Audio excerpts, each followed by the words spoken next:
Good evening, welcome to your Shores Prepping. I'm your host, Greg. We've all seen the images and the thinking and the narratives of Ukraine and Mariupol being laid waste by Russian artillery and missiles and everything else. And people are saying, oh, they're starving to death. There's no water, there's no food, there's no medicine.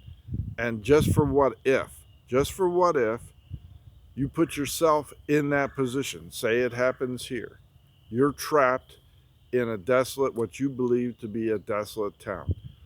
How do you survive? Where do you look for food, for water? Do you just throw your hands up and say, I'm not going to make it?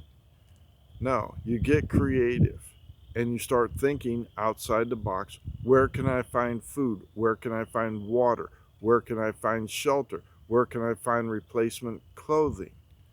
Well, I'm going to give you some alternatives you may or may not have thought of, but I'm going to put them out there for you to put in the back of your head saying, I missed the last boat out. I missed the last plane.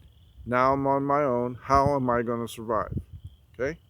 First off, if there is a boat dockage place, check marinas. That's right, check marinas. Boats that may be still in the water or dry docked. Number one, you know that there's going to be cordage there. There's always ropes around boats, so that's a plus.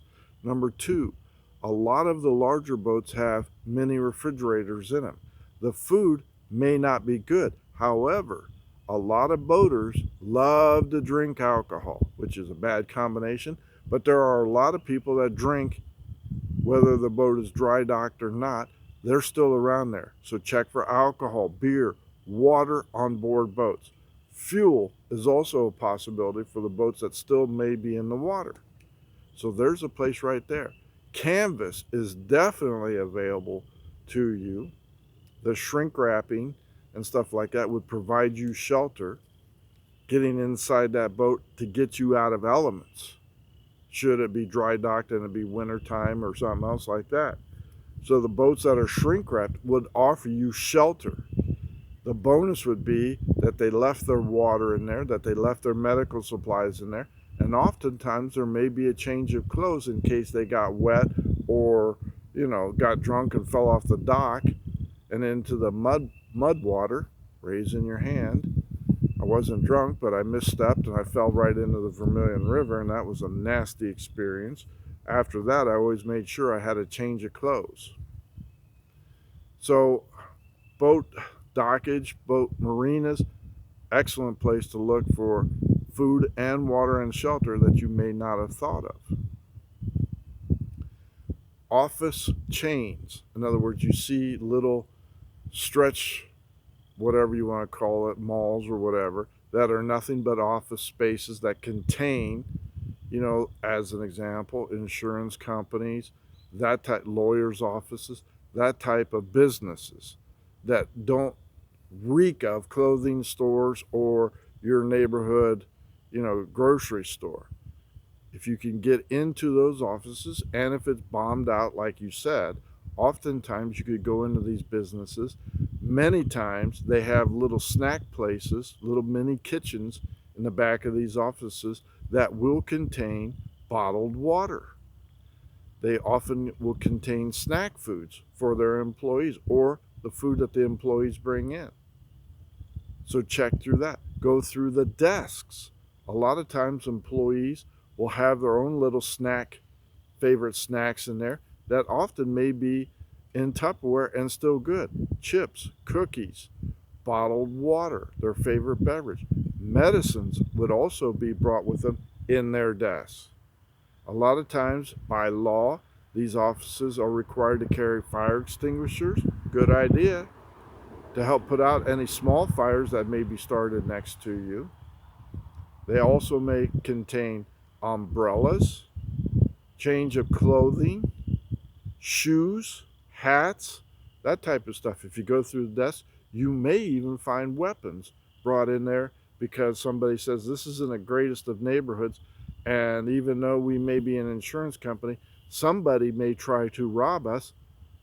Hello, tried to happen to us when we had our business.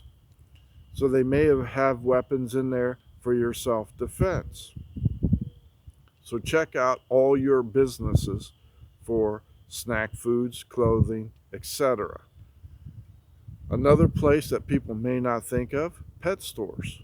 Yes, you can eat dry dog food. Yes, you can eat canned dog food and cat food. There is also clothing in there that may fit you for like whatever, hats, whatever.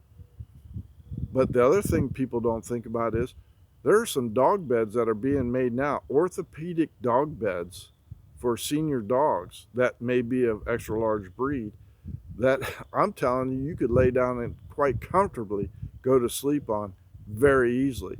We have large dogs and we spent the money and we bought the orthopedic because she's getting bad hips.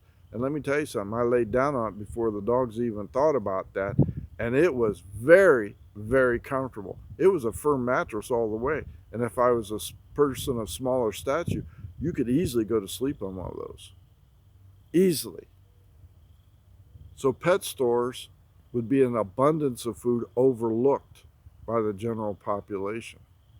Hardware stores is another place that is generally overlooked for supplies. You have everything you need to build a shelter, to defend yourself with weapons, cutting tools, in hardware stores that people are not on the top priority. Lumber, nails, hammers, hatchets, everything else there is in there. Plus they sell water and snacks as well. You'll often find peanuts and beef jerky and all that kind of stuff in there. So if your neighborhood Sam's Club, Wally World, and all these other places are the first ones looted out, check for the alternatives.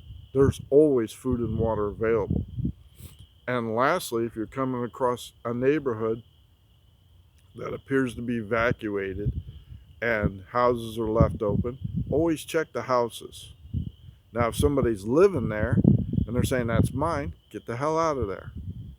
You're not a thief. But obviously, if nobody's there, they're not coming back and everybody's been evacuated, that's going to be evacuated.